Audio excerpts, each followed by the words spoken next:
سڵاو، من ناوم دینە سامی وەلیە لە قوتابخانەی ئامادەیی نیلوفەری کچان بە کۆنمرەی 694 کە دەکاتە تێکڕای 99.4دا کە دەرەجە دەرهات لە ماڵێ بووم. یەکەم جار خوشکم گوتی دەرەجە دەرهات وجا ئەم دوو خوشکەکەم پێکەوە چینە سەرێ و خوشکم یەکەم جار دەرەجەکانمی کردەوە پێمی گوت کە 694 تینە الحەمدوللا.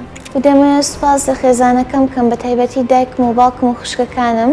باسی زۆر ماندوو بووم پێم و زۆر هاوکاریان دەکردم و هەر کاتێک کە سترێس بوو بام پاڵپشیان دەکردم و دڵنەواییان دەکرد. دەمەوێت سوپاسی مامۆستاکان و قوتابخانەکەشم بکەم هەموو کاتێک هاوکاری تەڵەبەکان بوون و پرۆگرامی ڕۆژانە و هەفتانە و مانگانیان بۆماندانا بوو. زۆر پاڵپشی تەڵەبەکان بوون لە ڕووی دەرونیەوەش لە ڕووی خوێندنەکەشەوە.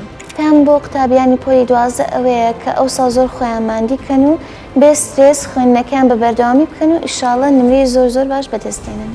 سپاس.